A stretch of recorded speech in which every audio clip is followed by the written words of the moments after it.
Hey, hey, hey, how are you? We're back, baby. Here we are. You ready for this one? So this is exciting. You know why? Why?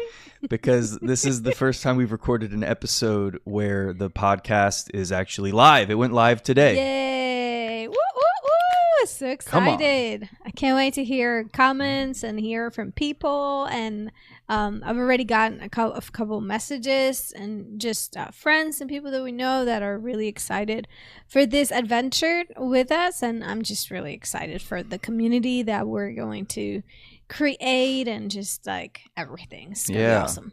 Yeah, I'm stoked for where this is going to go. And obviously we've recorded a handful of episodes ahead of time and, you know, had some just kind of lined up for a rainy day just so that we didn't get behind and that sort of thing. But we are going to be producing a whole bunch of content. So probably a couple of long form podcasts a week, at least most weeks.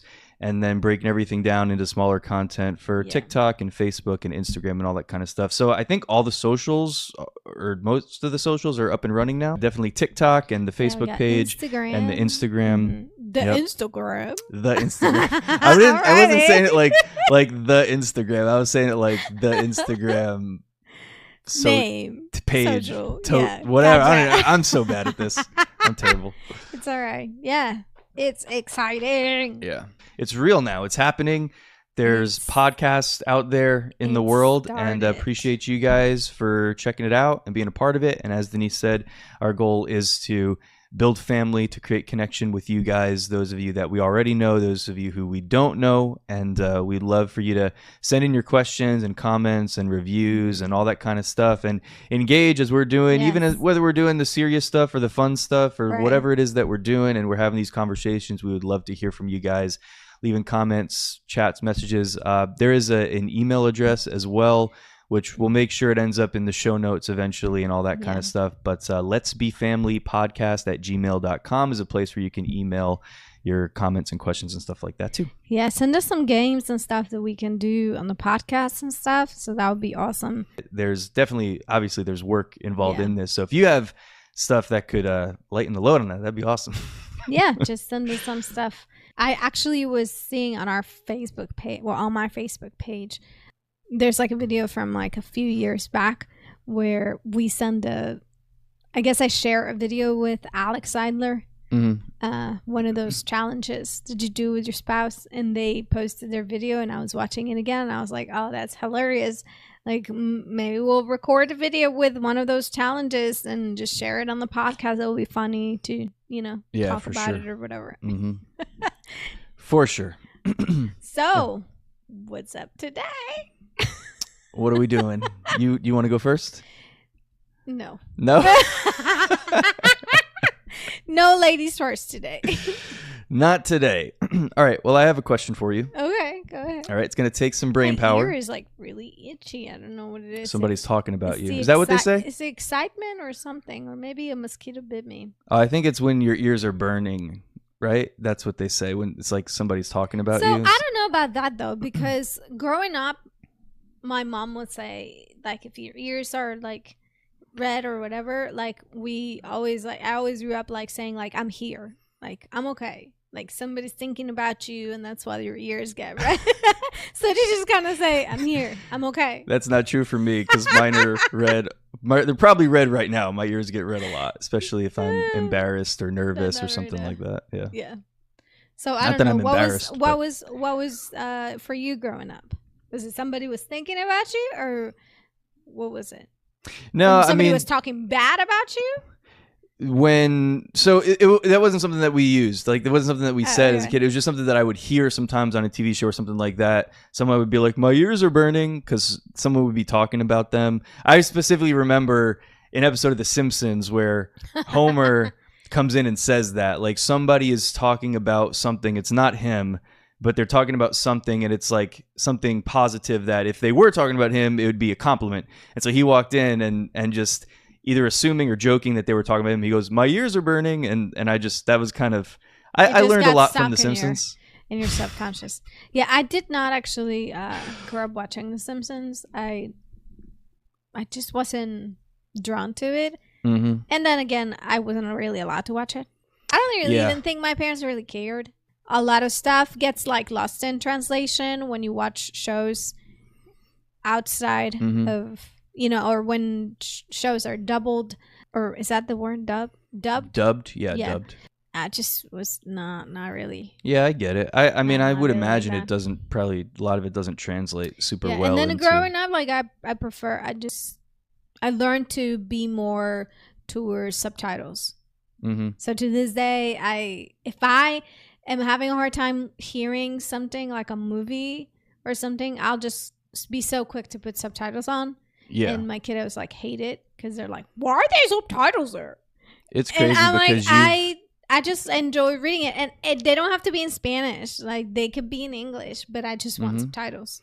Yeah, I do the subtitle thing too, like probably more often than not now. Yeah, I put on the subtitles. I don't know. I think my hearing is not that great these days. You're aging. Something like that. But yeah, so I put on subtitles often too, just so I don't miss things. But I definitely like learning another language. I think that was just a skill that we developed. I remember in school, like going to English school specifically, and we would watch like certain movies and we will read the subtitles, and like it just helps you like with your learning vocabulary and things like that. But at the same time, we got to a point, like me and my brother, where like we don't want to watch, you know, like American shows. Yeah. If we know they're in English, like we cringe. If like listening we hear them to in the Spanish, dubbed voices, yeah. It just like it doesn't feel the same. And it's funny, like now with Netflix and all the stream everything, they like our kids can tell the difference. Like I'll watch a movie and it comes up as if it's in English, but then you're looking at the acting and everything, and like I would say, oh, I can tell this is not an American movie. Yeah, I can tell. I usually can't stand it. I watched a movie on Netflix recently. Well, I didn't even I watched like part of it because I just couldn't get through. But actually, I didn't even realize that it was dubbed until I was about maybe 15 minutes in. And then I realized, because it did seem to me, though, the dialogue seemed very shallow. But I mean, I'm a snob when it comes to movie dialogue. Like, there's a lot of stuff. I'll watch a movie if it's just for fun or whatever. But at the same time, like, you know, like I'll just sit there like that. Nobody would ever say that. Yeah. Nobody would ever say what they just said. Like when I watch a Michael Bay movie, this is like a pet peeve of mine. Stop being a hater. There's certain Michael Bay movies that are good. I like certain. I know you don't like Transformers. That is I love the first Transformers. It's so good, and I really like the third one. But all the other ones, there's a few things about a couple of them that I definitely like. Not a big fan of them, but. But hold on, back to the Simpsons because I get it. But I grew up on the Simpsons because I mean I wasn't allowed to watch it when I was young, but when I got a little bit older, I don't remember how old I was, maybe I was 12, 13, I had to fight for my right. You had to fight for your right to watch I had the to Simpsons. fight for the privilege of watching the Simpsons. I presented a case to my mom for why I should be allowed to watch it. Really? And she trusted me quite a bit. I was a pretty good kid, but anyway, I told her that, hey, look, if anything ever comes on that's inappropriate for me, I'll turn it off. Okay. But like that only she trusted you rarely ever happened. You know what I mean? You turned it off, or the inappropriate stuff happened? There was something that I deemed inappropriate enough for me to turn off. Because usually by the time you see the inappropriate thing, the moment's passed anyway. But I tried to be honest. I really did. I really did try to be honest and to be true to my word on that.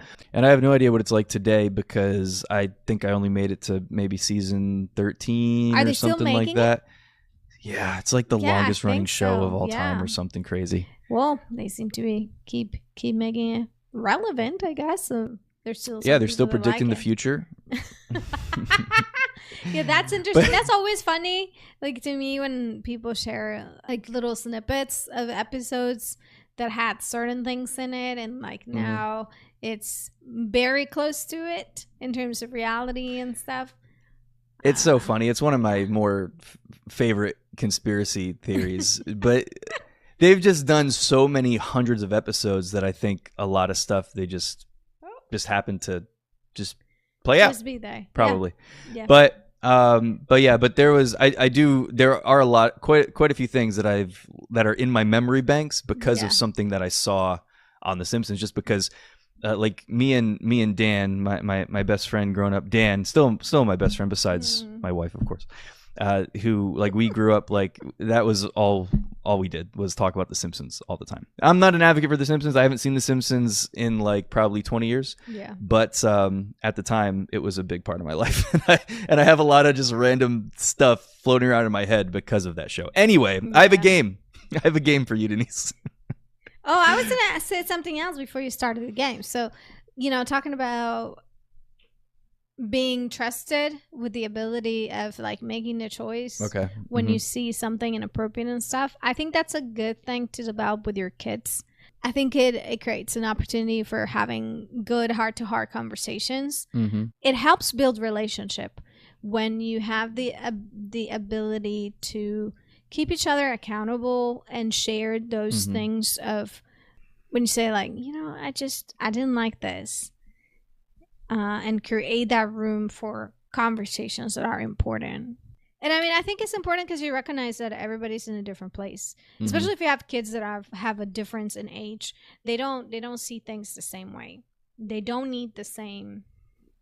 Like, they each have their own path that they're walking, and they have a specific way or a specific character, and one might need something, and then the other one, it's not that it does he or she doesn't need it. It's just you have to be sensitive to know how to take care of them. And I think that's something that it's sometimes hard to learn or hard to think about. You really have to be intentional about it, because it's so easy to say, once we had one kid, like once the second one comes in, you can kind of slack off and say like, I know how we're gonna do this. Like, I practice with the first one, so I'm good with the second one. And it's not quite the same. And to your point, I mean, every kid is different, and as a parent, what their maturity levels are, what they can handle. You don't always know for sure, so sometimes you test the waters a little bit, and then you have to pull back if something is like a little bit too far or too much.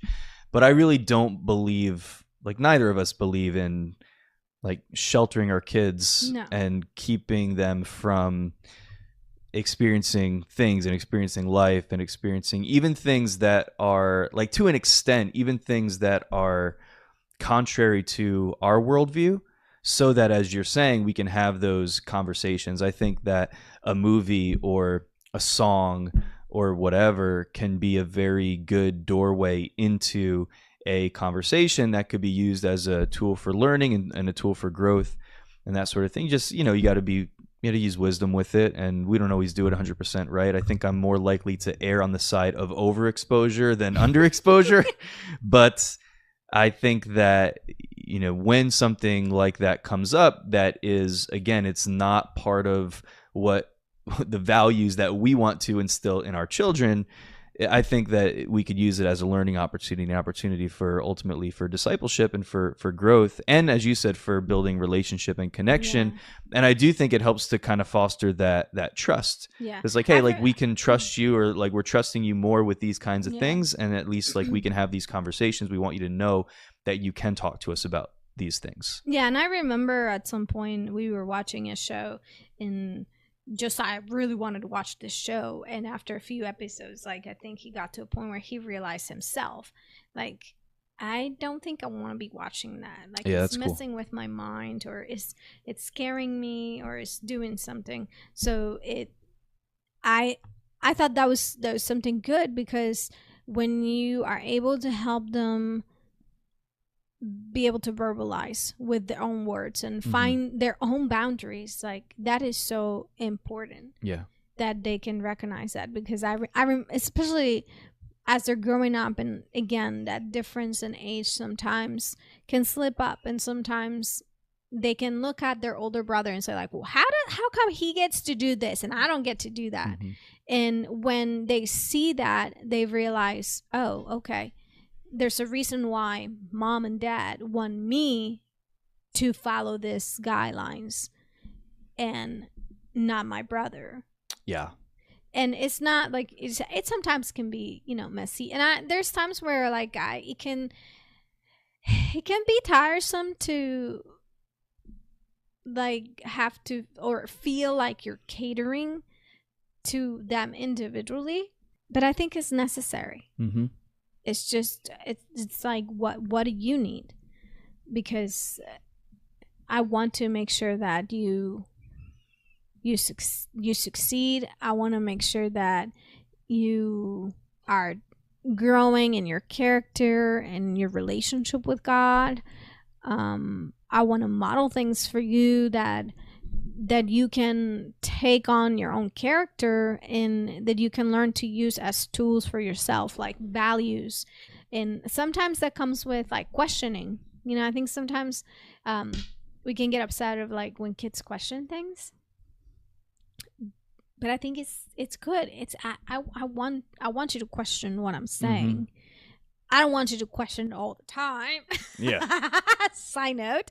But I do want you to be able to raise a question and ask me why, so that you can develop your convictions and then you can develop your own way of critical thinking. Yes. Yeah. I think even in a broader sense, there's an aspect of leadership that should be personalized, you know, and I think there's something where, yeah, I mean, if you're leading, whether it's your family, you're talking about your children, or if you're leading people, grown-ups, or you're a teacher, or, you know, whatever, I think there's an aspect of like, we've got to have like a set established rule of authority and kind of principles to follow so that people know what to expect.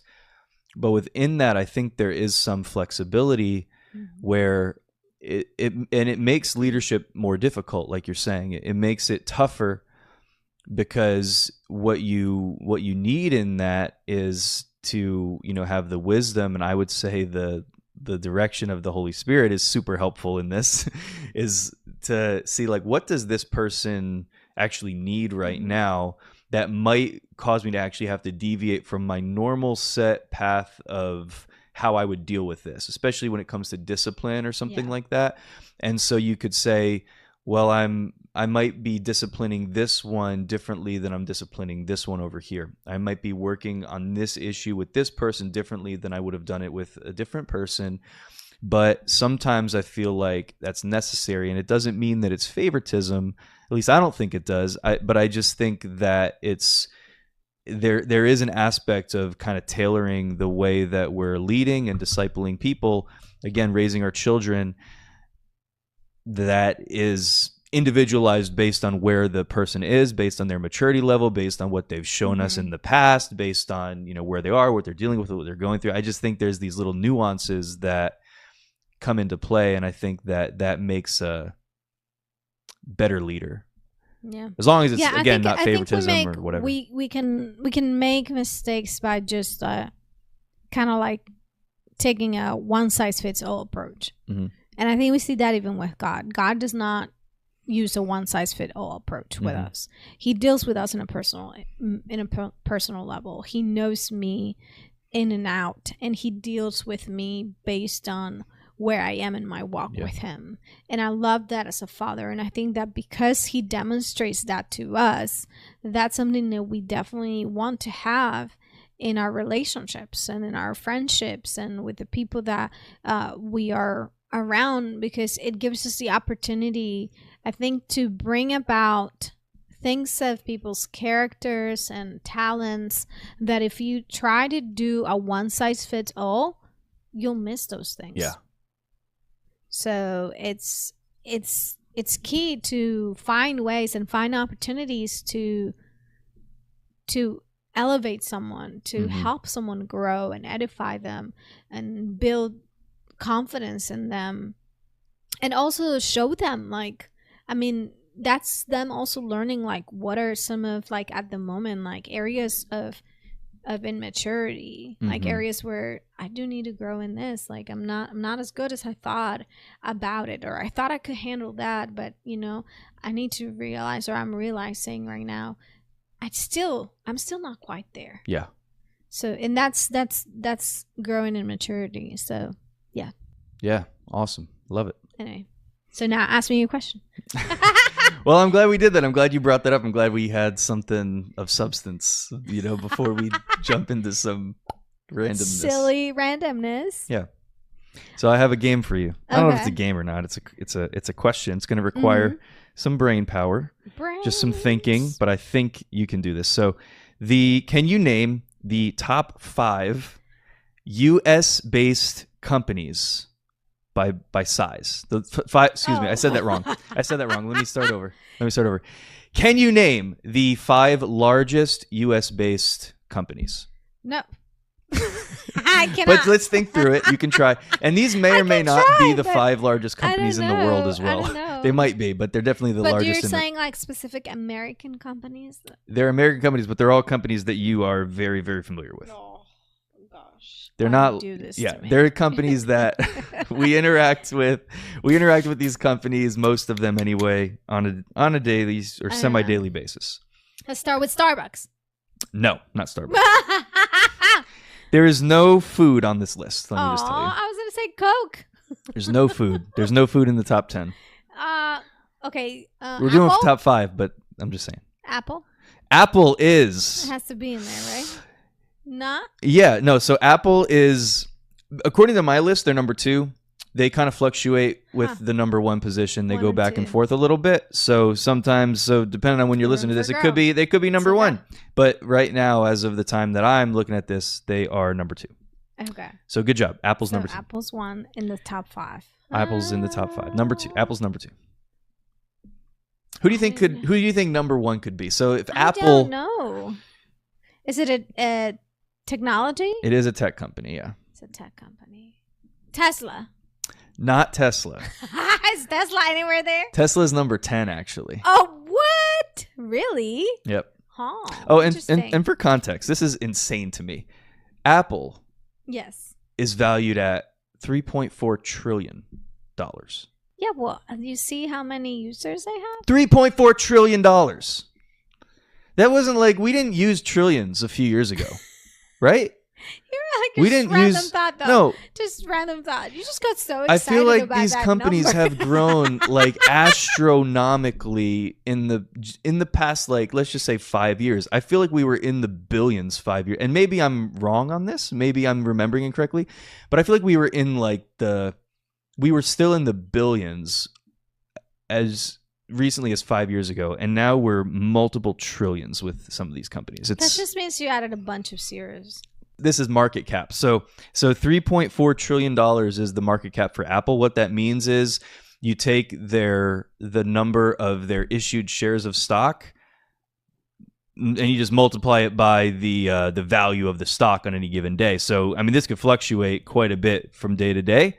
But yeah, so anyway, $3.4 trillion is insane. Okay. All right. Cool, so who do you think? That's like a little parenthesis for those that are really tech and really into statistics and really into... Like for the nerds, numbers, for the nerds out there in the crowd. Okay, thank you so much. I had to talk to my people for a minute. At the moment, no. I'm still trying to think about what are all these other companies. Yeah. They're all tech companies, by the way. The top 5, they're all in the tech sector. They're all in. Samsung. No, wait, that's not an American company. Yeah, I would have thought, but yeah, I always forget that they're not American. So think Silicon Valley, I don't think Silicon Valley. I mean, I'm just saying that's where these people are. I don't know. Let's think through it. So who's like the OG internet tech company before we even got into the social media age? I don't know. IBM? No. Yeah, I mean, that you're close with IBM. All right, I'm going to give you a serious clue. Bill Gates. What did Bill Gates start? What was his company? You can't think of it? I can't think of it. You can't think of it? Okay. Is it Amazon? We're just kidding. No, that's not Bill Gates. I know that's not Bill Gates. Microsoft. Oh, yeah. Yeah, so Microsoft is worth about the same as Apple. Technically it's like 3.48 trillion. Is Google in that list? Well, so Google is on the list, but you have to be a little bit more specific. So the ABC? Yeah. ABC company? The ABC company, Alphabet. Alphabet. The Alphabet company? Yeah. So Alphabet's number 4. Okay. All right. So we've got Microsoft at number 1, Apple at number 2. Oh, sorry. Microsoft at number 1, Apple number 2. Number 4 is Alphabet.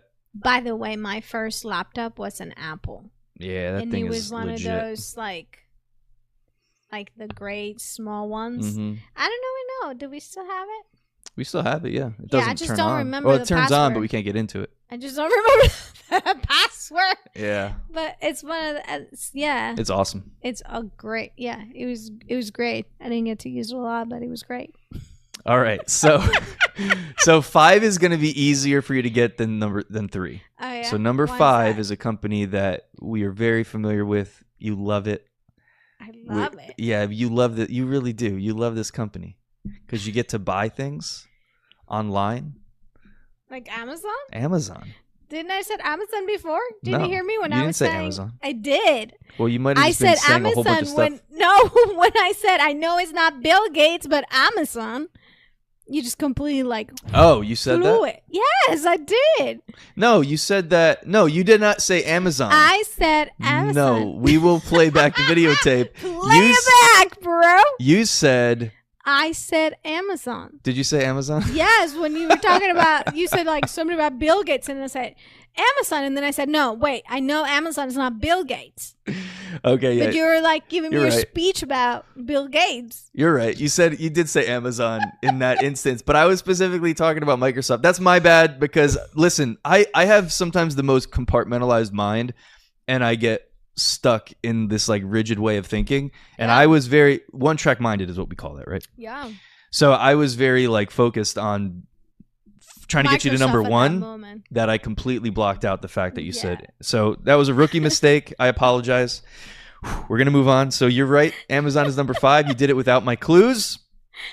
So number We're still stuck at number 4 though. No, we got number 4. Number 4 was Alphabet. What was it? Oh, the Alphabet people. Oh, sorry, not the Alphabet. Yeah, the Alphabet. Company. I'm sorry. Alphabet. I'm sorry, the Which is Alphabet. Google and YouTube and all that Google. stuff.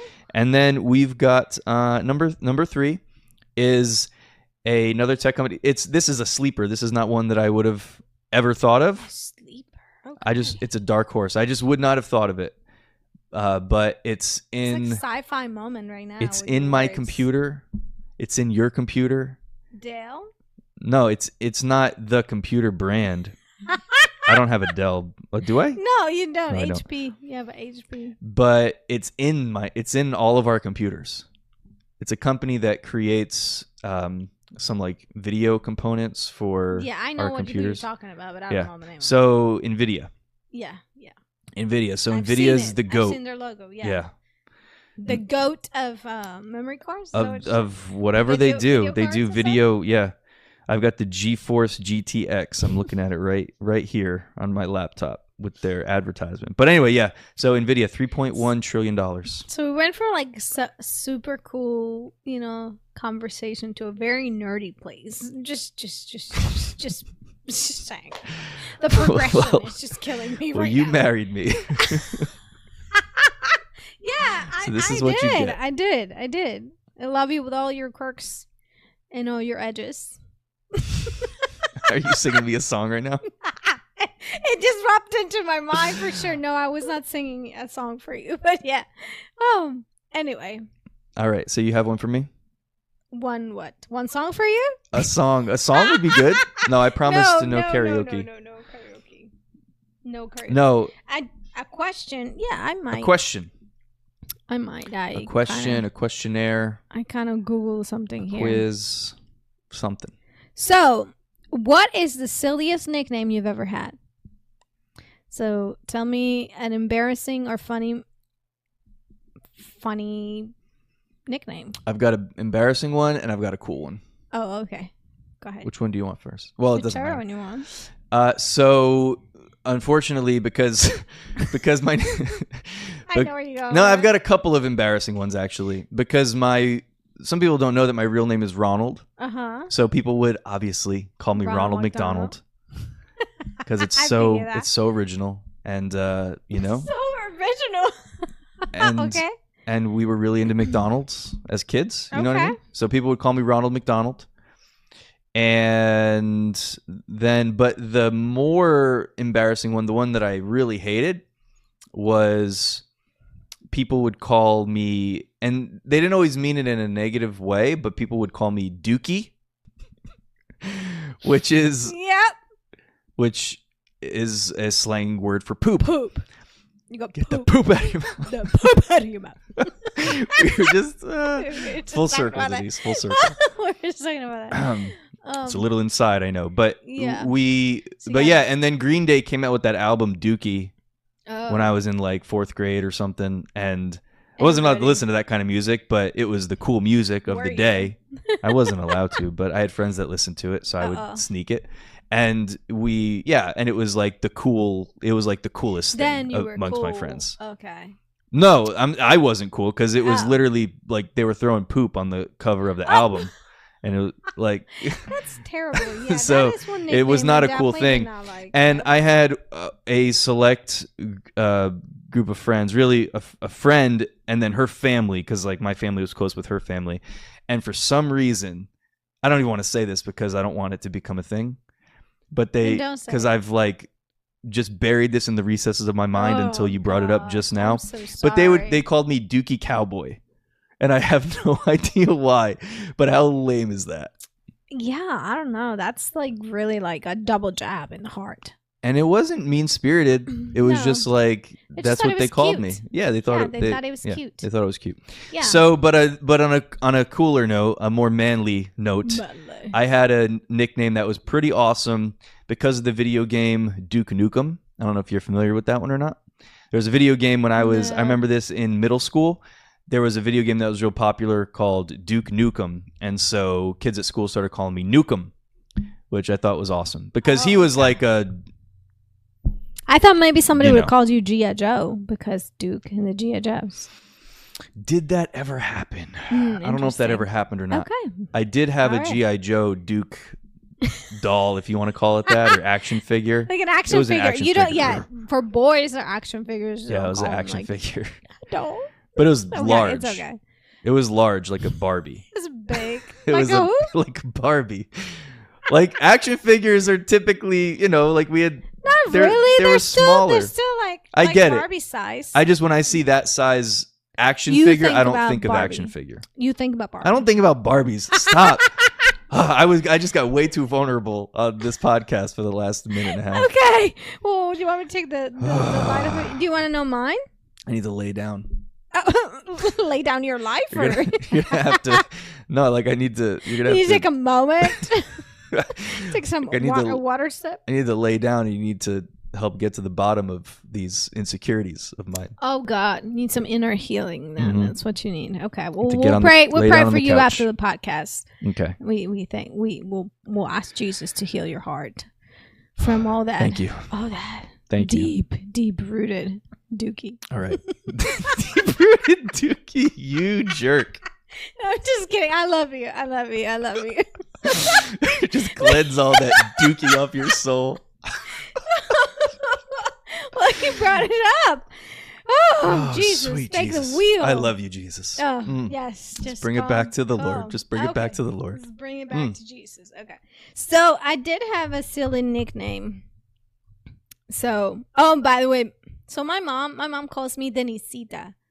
And it's hilarious. It's hilarious because Josiah says that he loves to hear my mom call me Denisita. That's sweet. So I thought it was so cute. He said it the other day because he was like, "Are you talking to me, Ma?" And I was like, "Yeah, I'm gonna call her right now." It's like, "Oh, I love when she calls you Denisita. Like it's just the way she says it is so sweet." So that's a cute nickname I have. Yeah. So growing up, and when I was in high school, they started calling me Nenny Pocket. Wait, what was it? Nenny Pocket. Nenny? Yes. So Nenny, because they like change my name from Denisse to Nenny somehow. I don't know how they come up with it. But Pocket because I'm tiny. Or Polly Pocket? Yeah, for Polly Pocket. But the funny story is that I had a friend, so they will call us the Polly Pockets. It's like a reality TV show. Yeah, I guess so. I don't know. So every time they would look at us, they would be like, "Oh, the Polly Pockets." So I was Nenny Pocket, and she was Nena Pocket. Oh, that's cool. What was her name? Nena. Her name was wait, what's her name? Make something up. Make something up. Make something up. No, I have it tip of my tongue. Anna. Her name's Anna. Oh, Anna. So Nena. Yeah, that's Nena. cool. Nena and Nenny. That's Nenny and Nena. The Pockets. The Pocket Listen, sisters. this is in Spanish, so it makes a lot more sense in Spanish than in English. So wait, what is it in Spanish? Nena. No, but what is pocket? Like, did you say? No, pocket. Okay. That we use the word in English. Because I was like going to say pocket wasn't going to make sense there. Bolsita. No, that would not make no sense. No. Nena. Bolsita. No. Las hermanas Bolsita. No, that's not what. So yeah, we were the pockets. The Pockets. That's cool. The Polly Pockets. That's cool. Then did you guys have a falling out? No, we were always friendships? really good friends. Because you can even remember her name a minute ago. Well, it just slipped my mind, but no, we were really good friends all the way through high That's school. awesome. I love it. Yeah. So that's a silly nickname. Yeah. I don't think I've ever had a cool nickname. Like, I don't know. I think that's pretty I didn't cool. think that was cool. Or maybe it was. I don't know. But certainly not embarrassing, right? that Well, was- I mean, that it was is kind of definitely poking way- at your size, Way I back. guess. So yeah, maybe. exactly. So, and if you know anything about Mexican culture, kids can be very, very terrible. So, yeah. So one of the things I love about I used Mexican to, culture Go is ahead. is how you know what I'm going to say, how direct the language is Yeah, when it comes exactly. to describing people. Yeah. So they'll describe people in a way that for me to describe somebody the way that a Mexican might describe somebody just by It's default really rude. would be looked at as rude. Because I'd be like, oh yeah, like in Spanish it would be normal to say, or in Mexico at least it'd be normal to say, oh, who are you talking about? Oh yeah, he's that black guy with the glasses. Yeah. And that would maybe come Especially off as these rude days, for that would be me really to just rude. Yeah. be that blunt about who I'm referring to. Yeah. Yeah, but so growing up, there was at some point where I used to be called Minnie Mouse. I was telling my Minnie kids Mouse? about it. Yeah, but it wasn't cute. Oh, it made you mad. It wasn't cute. It wasn't cute because they were. Did anyone ever call you Speedy Gonzalez? Yeah, actually, I was in gonna say Bible school, somebody called that me would have that, made me furious. and I really got really angry. Yeah, I was like, "Bro, That's borderline Bruh. racist. That's Like, not, what's yeah. up?" No. That's a size and a Yeah. feels Yeah, it was feels kind of like a racist jab. for some It reason. felt like a little jab. I'm not gonna lie about it. I was like, "Oh, you better be glad we're in Bible school because my hoops." The earrings are coming off. Yep. It was, You're gonna get the chancla ready. Yep. Yeah. Yep. It was one of those moments. Yep. The chancla is when you throw your sandal Yeah. at The somebody. shoe. Oh, it doesn't have to be a sandal. Or It's just a shoe. It's just anything that's on your feet. but a chancla is a sandal though, right? Yeah. Okay, just making sure. Yeah. That's your first tattoo. Your chancla.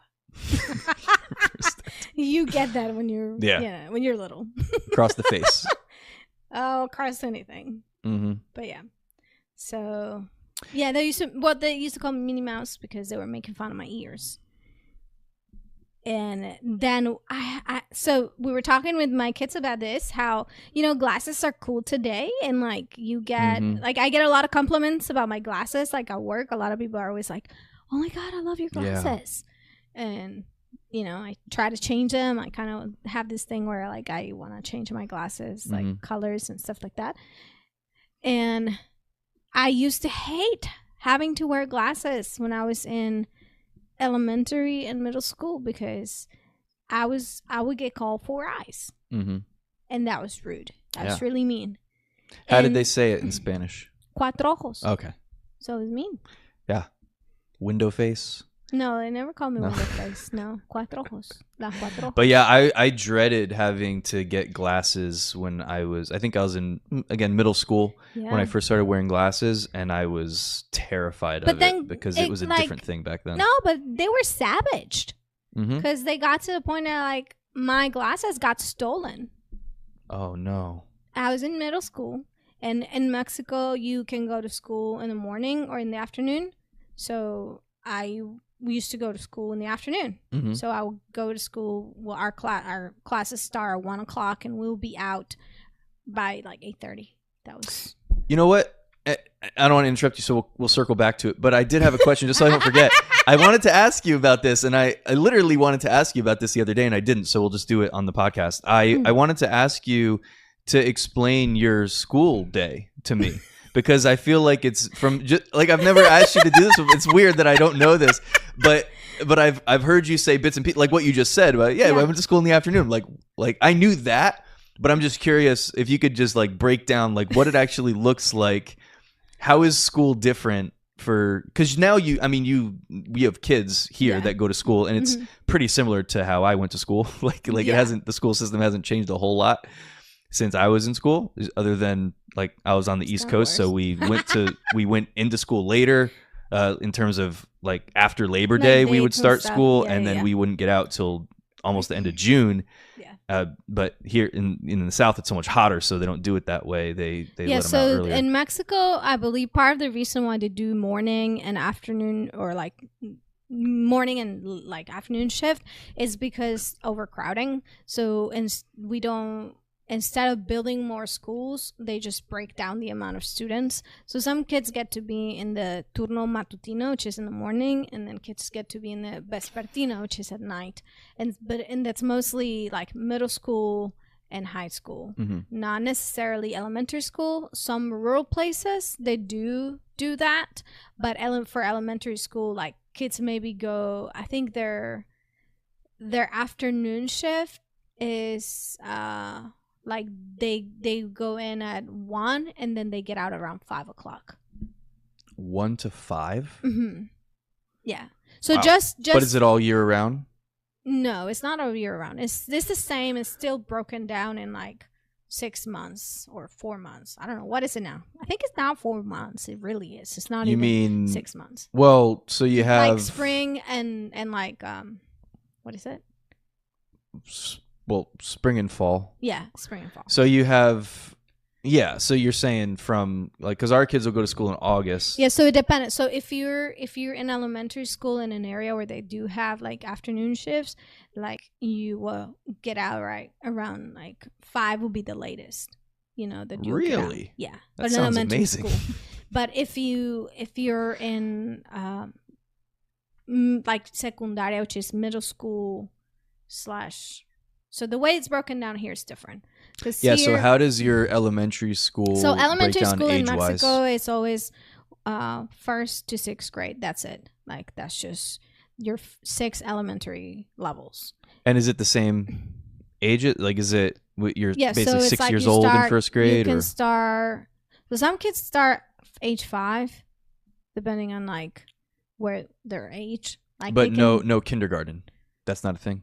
No, we do have kindergarten. Like that's just normal. Like you have preescolar, which is pre-K, and then you have kindergarten. So you have, I think it's only 2 levels of kindergarten. I can't remember. I did kindergarten, but I don't remember.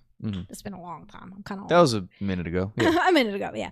And then so do you have elementary school, which is all the way to 6, and then you have secundaria, which will be kind of like your middle school here.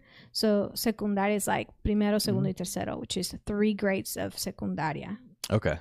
And if you're in secundaria in the afternoon, like I was, then you go to school. Your clock-in time is classes start at 1:30, and then you get out by 8. Okay. So that's a little bit different just in that. So for us, normally, I think typically elementary school is up to 5th grade. And then middle is 6th, 7th, and 8th. That's what Elijah has right now. Right. But some schools, they do 6th grade separately now. And then they have schools that do 7 and 8. Well, here in Texas, there are some schools when we were, looking around to where we were going to move and stuff. I did find that certain schools have actually, like, they have 6, 7, 8, and 9. Really? All together. That's great. I didn't know. Yeah. I don't know if they're, like, charter schools per se or not. But right. They do separate them like that. So then in your high school, is it just 3 years? So high school, so secundaria is only 3 years, and then you go to high school. Or we call it preparatoria, which I guess here is like preparatory. Yeah. So I don't know if it's exactly the same. But yeah, so we'll use that terminology for like private schools sometimes. Because I went to a private school for a while that was a prep school. And it was, I mean, a lot of private schools, they go like K through 12 and they split them up in different buildings and whatever. Yeah. But but we called it, our middle school and high school were actually together in the same, I think it was 7th through 12th. It might have even been 6th through 12th. I don't remember. I want to say 7th through 12th was all in the same like campus. Yeah. And they called it, it was a prep school. Yeah. So it's only 3 years for high school. And then you go into college. Yeah. If you choose to go to college. Because most people, so you have a couple options. So when you're in high school, actually, that's where you start selecting your career. So you can go to it's called like, trying to remember what's the best to describe it. Like a job fair? No, you can go to a school that is going to give you a certification in a trade, or you can go just to like a regular high school that is just like kind of like the leading point to your career. So for example, I went to a high school where I was getting a certification at the same time. So you get a practical certification. So let's say you can study tourism while you're in high school. You can study engineering. You can study like social work. So you're going to still come out with your high school diploma, but on the side, you kind of have like a trade or a specialty oriented already. Yeah. And then from there, awesome. If you want, you can go to college, or just simply having that very basic trade, you can start working a job. Yeah, that's cool. So that's interesting. Yeah. Yeah, I don't think, I think there's some schools that do that here. But now is that like you can choose to go to those schools, or do you have to pay if you want to go to a school that has one of those specialty programs? No, those programs? are public schools. They're public schools, so you can just go there, because we do have specialty schools. They're not like, it's not because their careers are specialty, but they're more like for example, if you wanted to study cosmetology, you could have just finished elementary school and then go straight into cosmetology school. Really? And it's just, I think it's like 4 or 5 years, and then you get certified to be a cosmetologist, and that's it. That's crazy. So you could be, I mean, you're talking about when you finish elementary, you're probably about like 12, 13 years old. Yeah. So then you just do 4 years of education. You're not even in your 20s, and you already can start working. So the main reason for doing that is because certain careers in Mexico are considered careers that you need to have money in order to pursue those careers, because they could become expensive. Right. So in order to help people that have maybe a lower income, or people that don't have as much resources, so you can choose a trade and have a trade from the moment that you're in high school. So you can, you learn a trade. Like I had mechanics. So in high school, you have a trade specifically. I did tailoring for like a year. I hated it. Couldn't stand it, because I actually, all the way in elementary school, like I had sewing shop. So I grew up, like all the girls in my elementary school knew how to, sew, how to, by your 6th grade, like your great graduating project was to make pants or a skirt or a suit. I think they used to do that here, but I think feminism messed that whole thing up. And they used to do like sewing knitting. And they used to do home ec, where you do the cooking class. Yeah. Maybe there's places that still do it. But I thought it was awesome. My mom learned what is it called? Mecanography. So when she was in elementary school, anybody out there that doesn't know what that my is, mom can write dictation. Oh yeah. So she knows how to write dictation, but not just that, she is like amazing at typing. So then later on they split it, and they stopped teaching mecanography, which is like the ability to write in dictation signs, and you just You just learn how to type. But like now they have computer. Because that was a big thing. So let me ask you this, because this is one of the common criticisms of American education is that they don't teach you a lot of the just normal basics of life. So for example, they don't really teach you how to budget or balance a checkbook. They don't teach you how to even write a check, which I mean, I feel like I actually do remember learning that at some point in school, but I don't remember why or what class it was or anything like that. But it's a criticism that I've heard recently. Just basic things of life like that. Do they do that? Do you feel like they do a better job of that? When you're in like 5th and 6th grade, you actually learn. There's a class called civismo. Which is civics. Civics. And in that class, they teach you like your civic rights, but also like some of the basic things, like you said. How to be a citizen. Yeah, how to be a citizen. And in that class, you learn, what banking transactions are, what it is a contract, what it is to sign a contract. You learn how to develop a signature, because here in the States, your signature is just your name. In Mexico, it has to be a character. It's considered a character. Your signature cannot be your name, because anybody can write your name.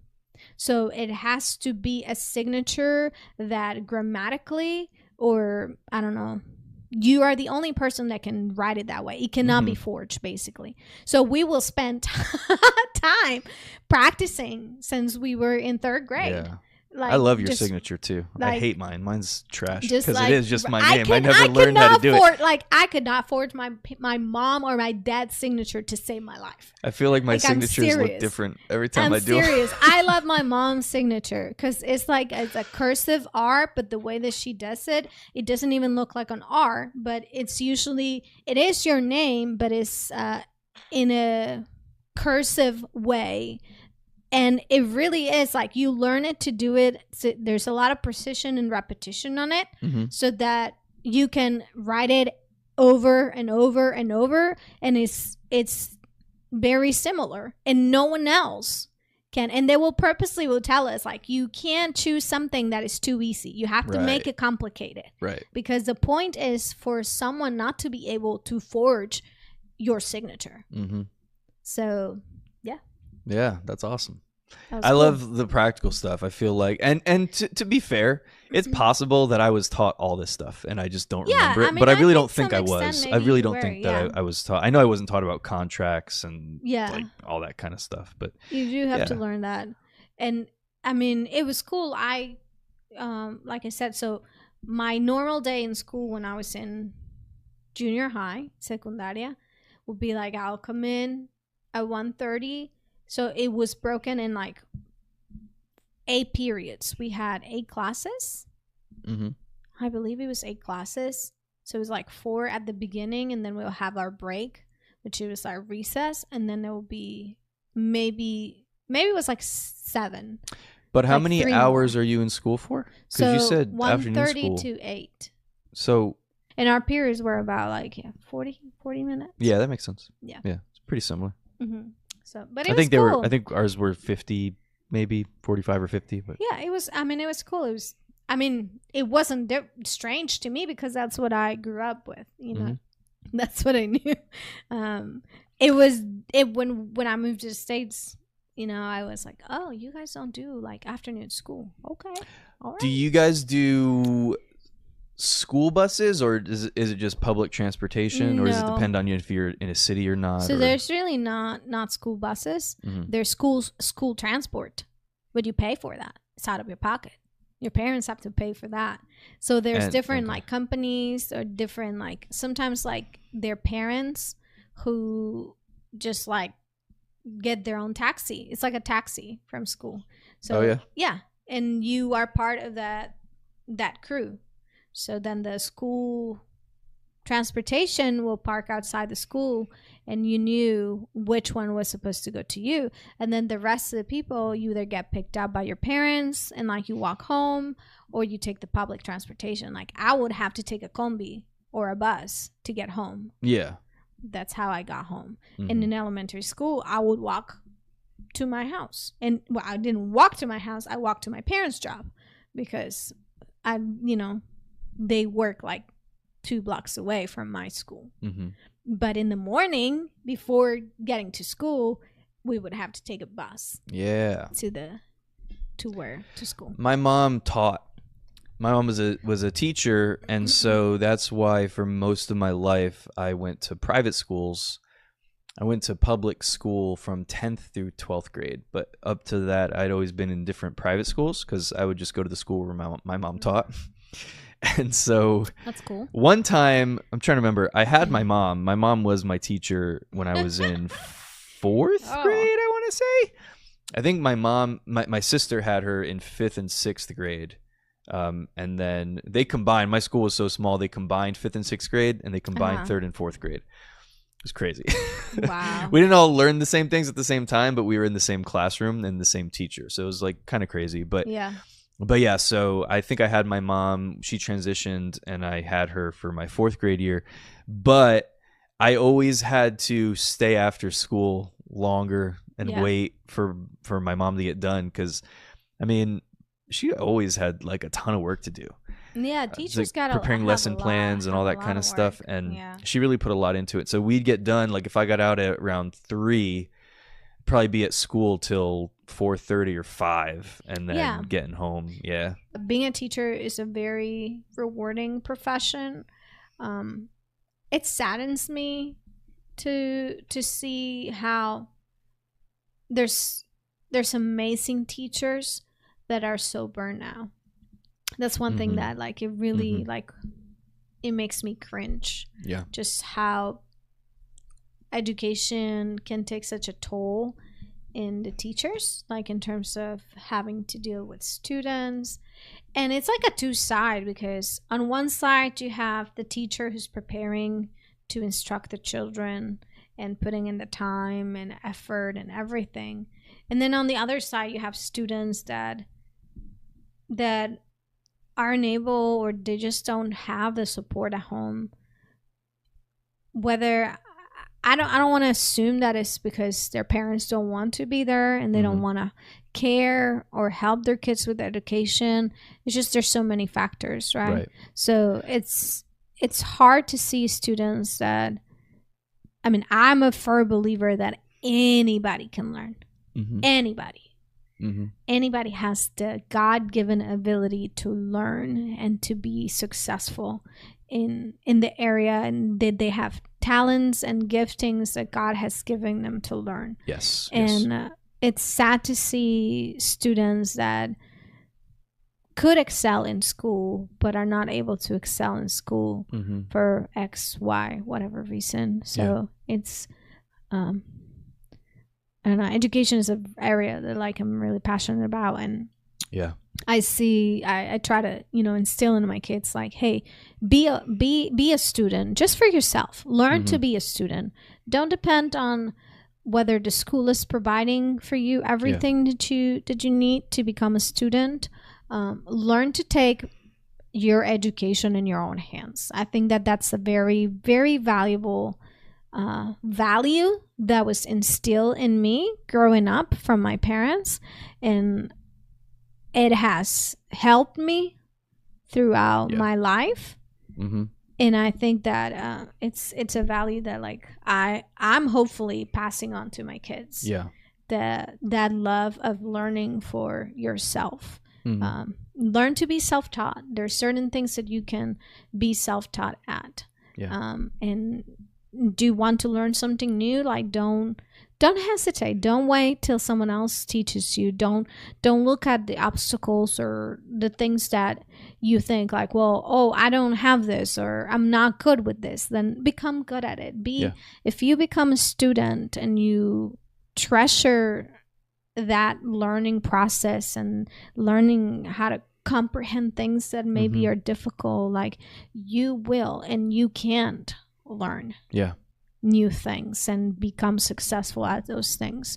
Not everything is given to you, and I think maybe that's something that I learned growing up, because I had friends who were fortunate enough to have their parents had more money, so they were able to go to better schools, or they were able to go to private schools. You were mentioning private schools, and in private schools you get a certain level of opportunities that maybe you don't get in a public school.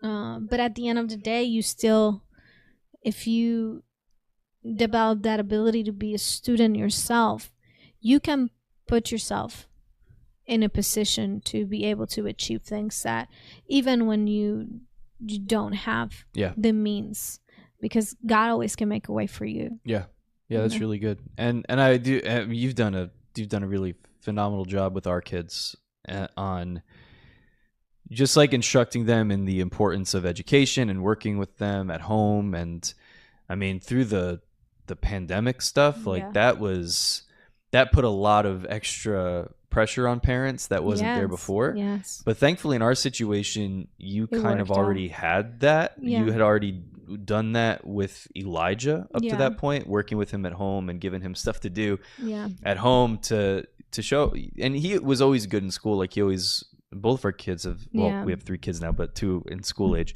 They've been very good in school, very good grades, all that kind of stuff. But even with that, you've gone a step above. And I do think that in the situations where it's possible for the parents to be just as involved in the education and instruction of the children as possible. Yeah. And I think you've done a really good job of that, and I appreciate it because you wouldn't have done it. Just kidding. I would have done it out of necessity, but I think it comes naturally to you. It was tricky because I remember with Elijah. So I'm left-handed, for those that don't know. I'm always on my right mind. Cha-ching. No, just kidding. That's debatable.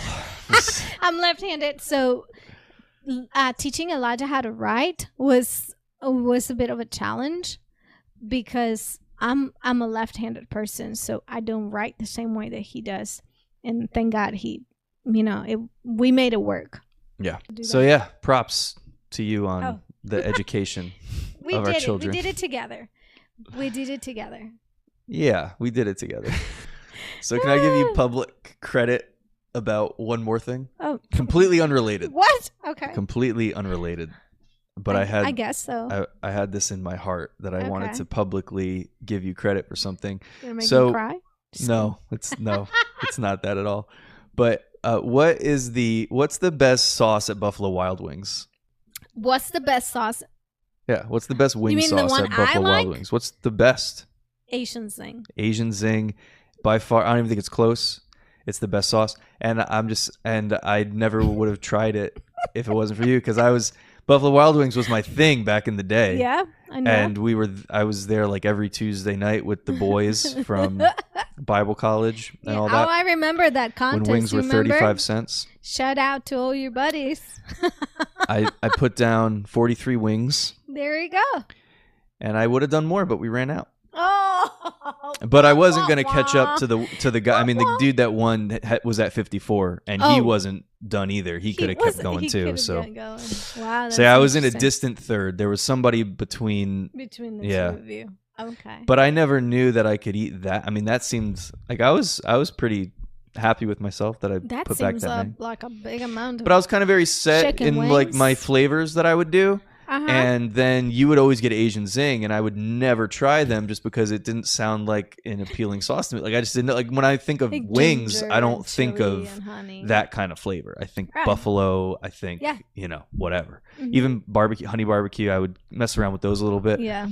But then I one day like you had some extras, and I tried some, and I was like, this is the best thing ever. And so now it's what I get every time. So I just thought you deserve public credit for that.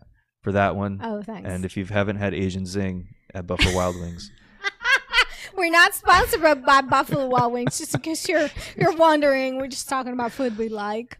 But if Buffalo Wild Wings, if you're listening and you'd like to sponsor the podcast, it makes me so happy that they started selling it outside of the Buffalo Wild Wings, because I get it, and I use it like, if you've never had edamame beans with Asian Zing sauce, you lost me. you don't know what you're missing. So that's like for those that like veggies or the like edamame. It's so good. I like saying edamame or edamame. I know. Edamame or edamame? You see, in Mexico, we eat which one is it? Edamame. Edamame? I doubt that's it. Is that it? Yes, That's how I say it anyway. We'll go with it. Well, I would call it like habas in Spanish. That's what we call them, habas, with like lemon juice, salt, and Valentina sauce. Like a buttload of Valentina sauce. Buttload. It's always good to say buttload when you're talking about food. Yeah. Pardon my French or my Spanish, but it's just so good. It's so spicy and it's hot. It's like the taste of my childhood. To die for. Yeah, it's okay. I apologize. Not everybody's Mexican. Not everybody. No, likes not everybody spicy can do food. those flavors. But edamame beans with Asian thing is if you like PF Chang, they sell. They have like an entrance spicy edamame. Oh, it's like as good as that. Yeah, and they have dynamite shrimp. Yeah, and that sauce that's is really good too. That's really unbelievable. Good. Yeah, but I think, and that's another thing that happens in marriage. You help expand each other's like taste. Well, we were sitting here, and literally, I noticed at one point during the conversation where I was talking like you. What? No, you weren't. So, does that ever happen to you? Does that ever happen to you when you're in a conversation with somebody? And I sound like you? I feel like I do that sometimes unintentionally. I'll be talking to somebody and I'll start to kind of mimic the way they maybe enunciate things or the way they say things, or like if I'm with somebody long enough, I feel like it starts to rub off on me. I don't know if I'm the only one. I'm not the only one, but I wonder if that happens. I think it might be a little harder for me because 1, I have an accent. Number 2, you use certain words that this is gonna be. I'm not saying I start talking like a Mexican to say it in public, accent-wise. But there are certain words that you use every once in a while that to this day I'm just kind of like, huh? They're over your head. Like, I need a dictionary. I think I understand what he's trying to say, so I'm going to attach the meaning to that word by the process of deduction of which word means what. Like before, just go back to signaling each other with sounds. Yeah, and claps. So no, I mean, I think I have a pretty okay vocabulary in terms of my language, my English. But there, every once in a while, you really you hit me with some of those words, and I'm like, oh, wait, what was that? What was that? I don't like. I do need to have a moment to figure it out. Does it bother you? No. Should I dial it back? No, it doesn't bother me. It just tickles me. Tickles you. It just tickles me because I'm like, you see, I just learned something new. I just learned a new word, and Duke taught me that word. Mm-hmm. I wouldn't have used it, or I would have. I mean, and it's not words that I've never heard because I've heard them, but I just don't know how to apply them. Mm-hmm. You know, like before you said something about nuance or nuance. I love that word. That is a word that I use intentionally sometimes to sound smarter. I'm over here giving you puppy eyes because I'm like, it sounds so cool, but I don't know what it means.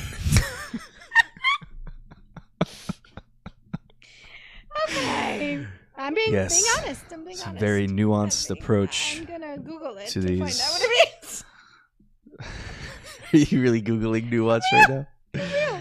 Nuance is when it's a perspective. A difference in shade of meaning or expression. Yeah. Okay. You see, so now when I hear the word nuance, I'll think of you. Yes, think of me. And I will nuance in myself. Yeah, that's just one thing I do a lot. Diversity, I believe, is an old wooden ship. I learn new words and I just randomly put them or apply them in. I like the effect that they have. Mm-hmm. I do that with Elijah a lot. He'll tell me a word. I really like this word and it means this. And then I'll just try to insert that word into something that makes absolutely no sense. I think it's fun. Like wrong answers only kind of thing? Yeah.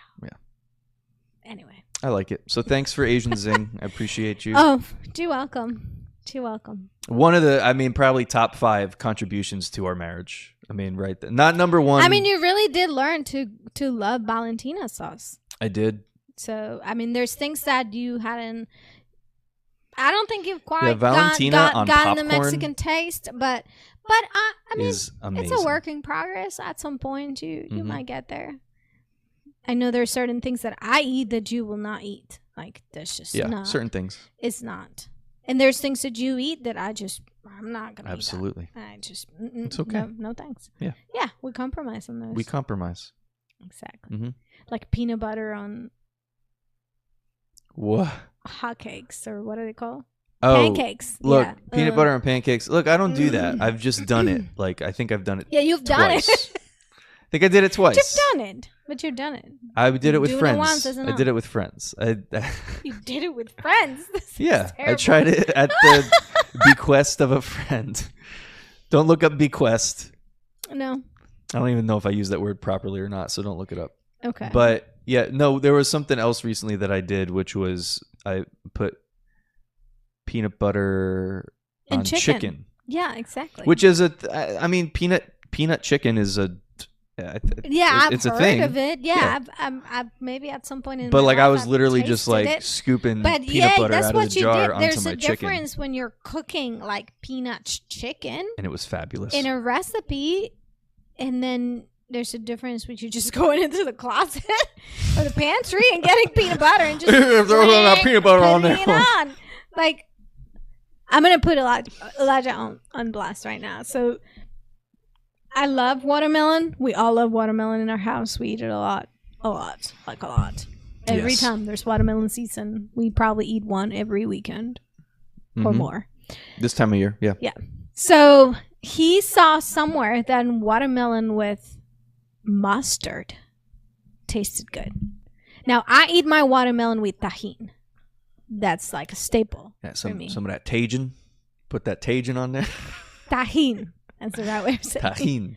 So, and I sometimes will put like Valentina sauce, salt, it's already known, and lemon juice. That's just how we eat it, how I eat it. It's how y'all. How Mexicans how you all. Eat it. Stop it. I have my Southerns coming out as you're talking about food that I just can't wrap my head around. And I think Elijah maybe eats it with tahini every once in a while. But yeah, then he got into this groove and he's like, yeah, mustard. I was like, no.